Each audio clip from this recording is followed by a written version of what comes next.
Assalamualaikum warahmatullahi wabarakatuh. Hello everyone. Here me, Fitria Kusmaningrum, with my two friends, Atra Shunda Farizi and also Marcel Gamaliel Mardani, would like to present the presentation about the application of damping oscillation. Next.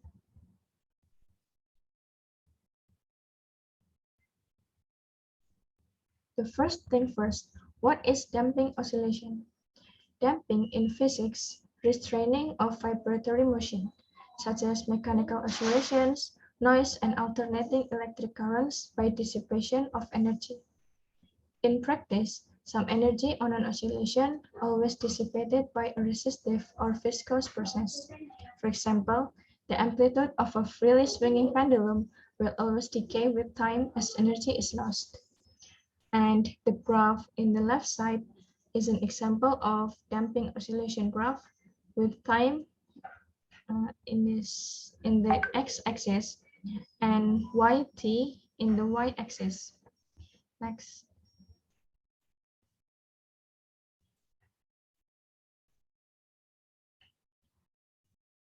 This is the damped simple harmonic motion.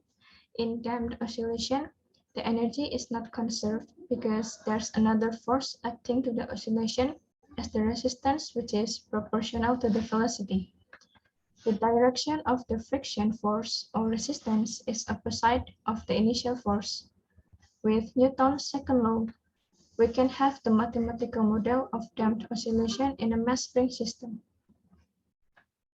Here, mass multiplied by the second derivative of x equals minus k multiplied by x minus r multiplied by the first derivative of x, where the resistance component is the constant of proportionality, or r, multiplied by the velocity.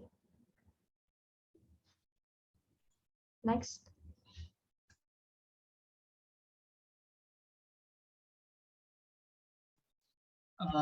Here, I will explain about three types of the damped oscillation. The first is under damped or weakly damped oscillation. Before that, as my friend Fitria Kusmaningrum said before, that there are two kinds of force applied in damped oscillation. That is restoring force and also damping force. In this kind of damped oscillation, the restoring force is larger compared to the damping force. So we can see from the graph at the red line, the system can oscillate periodically, but the amplitude is decreasing in every period as the dissipation of the energy.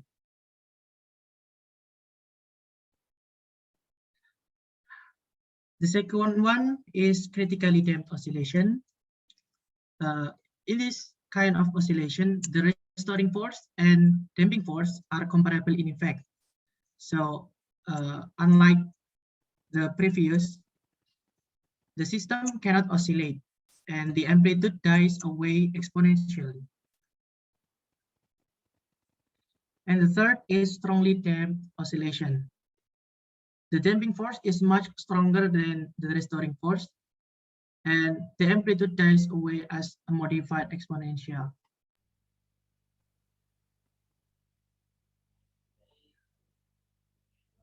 Okay, so the next is application in mechanical system. Next.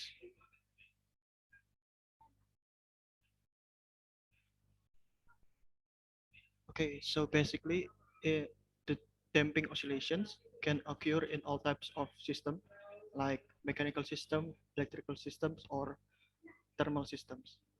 Mechanical systems make a good starting point for understanding oscillation, as mechanical oscillation is plainly visible.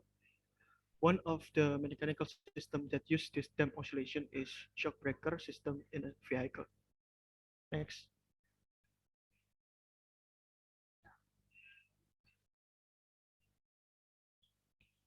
Okay, so this is physical component of the system. In this picture, we can see all of the physical component in the shock breaker system.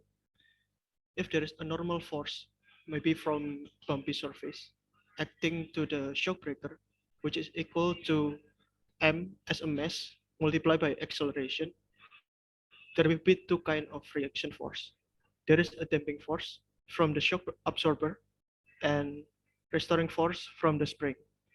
From this physical component, we can have the mathematical model for shock breaker is like this, which is M multiplied by X double dots equals to minus K multiplied by X minus R multiplied by X dots. And this derivative equation, we can change it to homogeneous differential equation.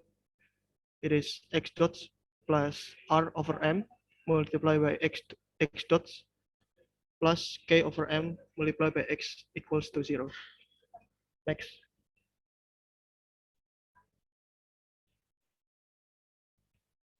Okay, this is from the previous equation. We can have the general solution is like this.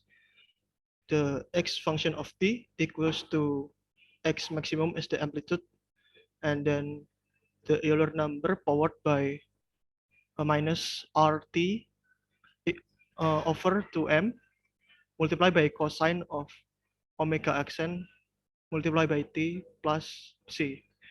And in this general solution, omega xn is equal to square root of k over m minus r square over 4m square.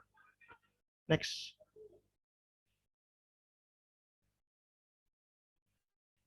Okay. As my friend Atras mentioned before, there will be three possible type of dam oscillation. For under dam oscillation, the restoring, the restoration, the restoring force or K over M from the spring is more than the damping force. And then it will be a critical dam oscillation when the restoring force is almost equal with the damping force. And then it will be overdamp oscillation when the damping force is more than the restoring force from the spring. Next.